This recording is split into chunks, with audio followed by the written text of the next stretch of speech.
Newspaper columnist and broadcaster Rod Liddle dies aged 66, and the news landed like a jolt across British media on a quiet Sunday evening, when word spread that one of the country's most fearless and divisive voices had finally fallen silent. For decades, Liddle had been the kind of writer readers either adored or argued with, but rarely ignored, and that same restless energy was what made his sudden passing feel so disorienting to those who had followed his career. He died at the James Cook University Hospital in Middlesbrough after what his family described only as a short illness, a phrase that offered little detail but carried the weight of finality. And in the hours that followed, tributes began pouring in from across the industry he had spent his life provoking, challenging, and occasionally infuriating.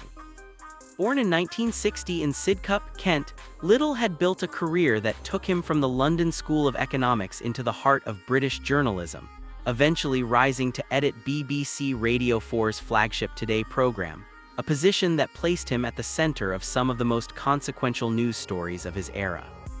It was during his editorship that he brought Andrew Gilligan onto the team, a decision that would later intersect with one of the most scrutinized controversies in modern British broadcasting history, though Liddle himself had already moved on from the program by the time that particular storm broke. He never shied away from controversy, and in many ways courted it, becoming in 2010 the subject of a press watchdog ruling over comments he made about crime demographics in London, a moment that cemented his reputation as a columnist who wrote first and worried about the fallout second.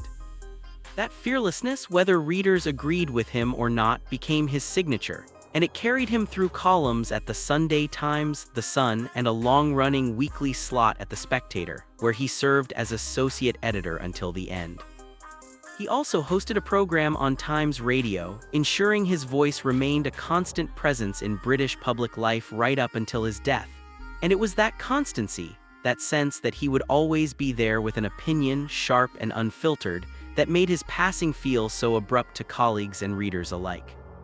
In the immediate aftermath, his children Wilder, Tyler, and Emmy released a statement that offered a rare, intimate glimpse behind the public figure, describing a father who raised them to be inquisitive, brave, and endlessly humorous, and who, even in his final weeks confined to a hospital room, somehow managed to hold the attention of everyone around him, refusing to let the gravity of his situation dim his spirit.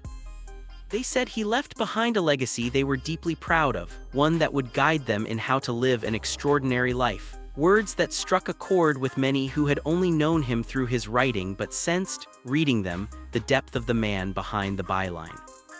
Rebekah Brooks, chief executive of News UK, added her own tribute, calling him an inimitable journalistic force, brilliant, provocative, and immensely talented. A voice whose wit and unwillingness to compromise had graced pages and airwaves for decades, and her words echoed a sentiment shared widely across the industry that day. Perhaps most telling were the recollections of John Humphrys, who worked alongside Liddle during his time editing Today, and who described a relationship defined by constant clashing, of arguments so frequent that neither could quite recall how many times one had fired the other or the other had stormed out in protest. And yet beneath that friction was a genuine bond, one built on mutual respect for a man Humphrys called wonderful to work with, someone who brought life energy and compassion into every room he entered. Humphrys spoke of an understanding Liddle seemed to have for what made people tick, an instinct that made him magical to work alongside as a broadcaster, unpredictable in the best possible way, and ultimately, in Humphreys's own words, a one-off, the kind of colleague whose absence would be felt long after the initial shock faded. As news of his death continued to ripple outward, it became clear that Liddle's impact stretched far beyond any single publication or broadcast slot, touching the wider landscape of British journalism itself, a field he had helped shape through both his triumphs and his controversies, never content to simply observe from the sidelines when he could instead throw himself directly into the center of the debate.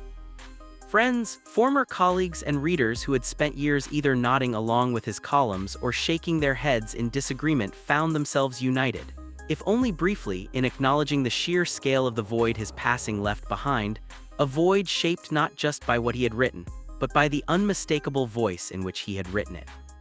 And as tributes continued to accumulate throughout that Sunday evening and into the following days, one truth became increasingly clear. Whatever anyone thought of his opinions, Rod Liddle had never been forgettable, and in an industry often defined by fleeting relevance, that alone made his 66 years and the sudden, quiet ending to them resonate all the more deeply among those who had spent their careers, and in some cases their friendships, entangled with his.